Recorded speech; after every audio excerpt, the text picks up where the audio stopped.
Good day, my viewers and my subscribers. Yes, in another video here when I ask it's a woman a teach about Bible, you know. Yeah man, so I just want to just check out where she has to still it. You man to tell you about the Bible, you know, and it teach you some things about it still, man. Some real things that are facts, you know. Yeah man, so I just want to just check it out and let me know what you guys think in the comment section. What is the symbolic meaning behind the betrayal of Yahshua, the betrayal of Jesus of the Bible by Peter 3 separate different times? Did this actually happen? We are all fully aware now that the Bible is extremely symbolic of you. The Bible is a book about you and your spiritual ascension. The Bible is a book about you, a divine entity, on your evolutionary process and your soul's karma from the beginning until the very end. The Bible is a book about your spiritual enlightenment. The Old Testament is the beginning of your spiritual journey. The New Testament is about you fully evolved. Now, what is the symbolic meaning then and therefore behind Peter betraying and denying Yahshua 3 times? It is very simple. Things will happen in your life in 3 different times. The balance of the universe in your life, which is what the Bible is really a book about, how the universal law governs your life along your spiritual journey and your spiritual ascension. The universal law will balance itself in your life at all times, and it will do so 3 different separate times. It will always come in 3s. This is the symbolic meaning behind Peter denying Yahshua. Yahshua is really a you. There is this consciousness, which is a Christ-like consciousness. Your divine consciousness is Christ-like. The Christ in the Bible is you. You are a Christ. When you notice and pay close attention to your life and how things are happening and how things are transpiring, you will see that the law of balance that governs your life happens in 3s. The men of old decided to make a story on how it operates. 3 separate different times. When you draw upon light power for a miracle or for magic, it will happen, the miracle and the magic will happen 3 different separate times. However, the universal laws will balance themselves in your life. Also, the opposite of the miracle and the magic will also happen in your life at 3 separate different times.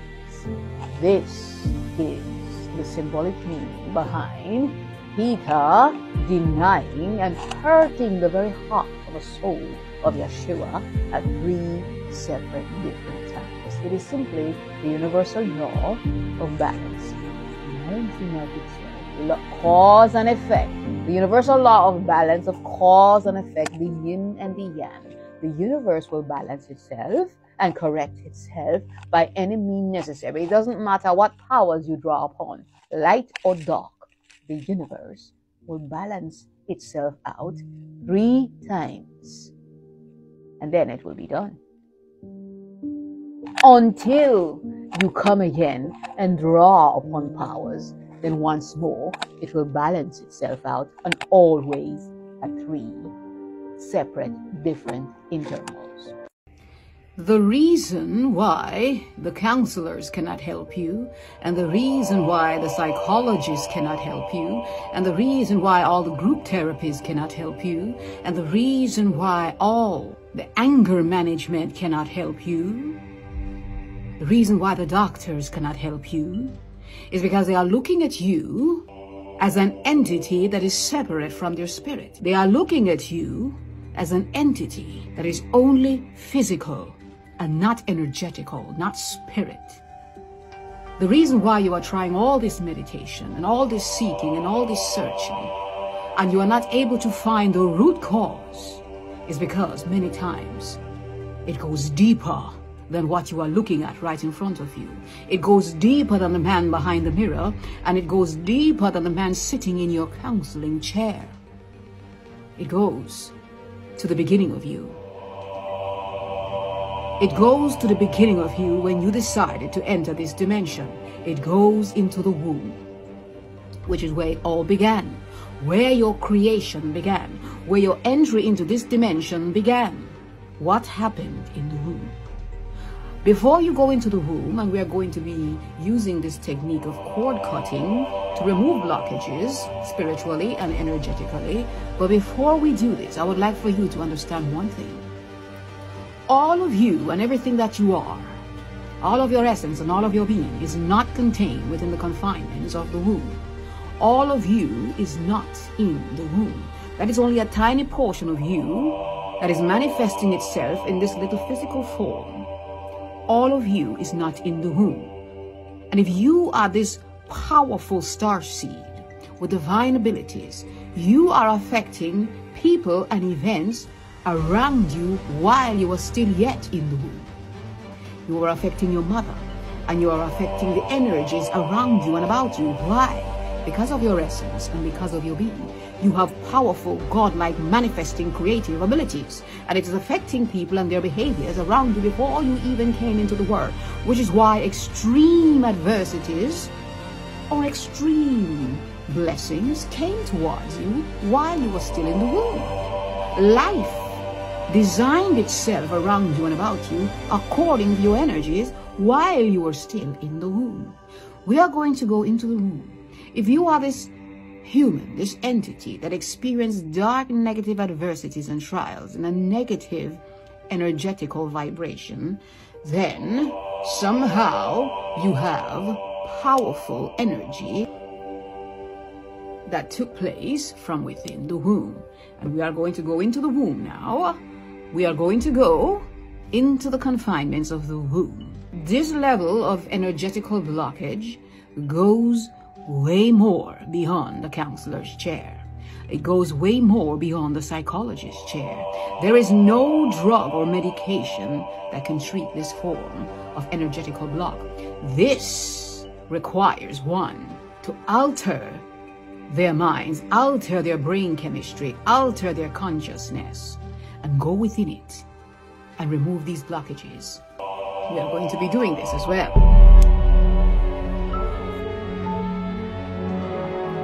It is time to break free from the chains that bind you. It is time to break loose from the shackles that imprison you. It is time to release yourself from mental slavery. It is time for you to break free from negativity. It is time for you to heal. It is time for you to govern your world. It is time for you to release upon yourself your divine blessings.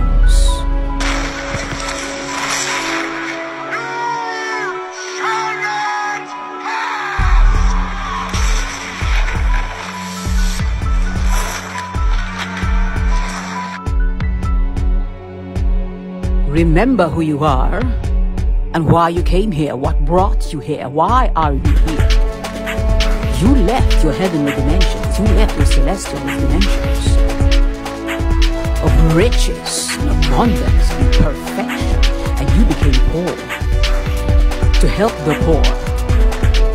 You left your celestial dimensions and you became a curse to rescue those in the curse. You became the opposite of yourself. You are here to break generational curses. You are here to set the captives free. You are here to liberate them. This is why you are here.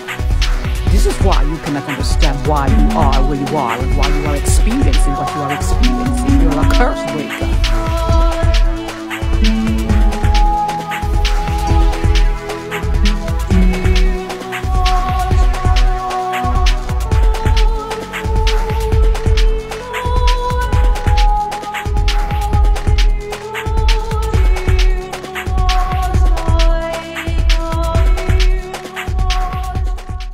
Keep this one thing in mind. The universe will not give you what you are not ready and equipped to handle, okay?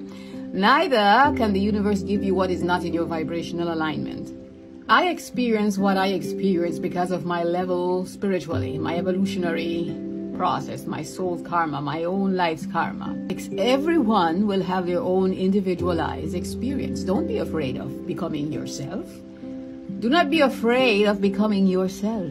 Do not be afraid of activating your spirits.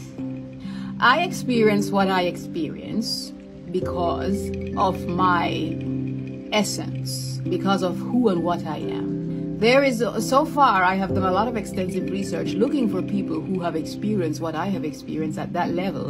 And so far, I have only found one man, and he gave an account of his experience the very same way. See, he came here almost on a very similar mission like my own. His mission and my mission required of us to use our life's prana, to use our life's essence. My mission activated my kundalini, and I touched those levels of those dimensions. It was required of me, or I remembered and was shown that I came here to fix something and to activate something, but it required me to use my life's prana. It required me to use my energy force. It required me to use up what I came here to do. One other man that I know of, that I have found, said the very similar thing happened to him. He came here on a mission, and his mission required him to use his life's prana. You should have seen me in about 8 months, maximum of 8 months. I aged about 25 years. About 8 months' time, people just saw me like I'm aging, like so extremely fast.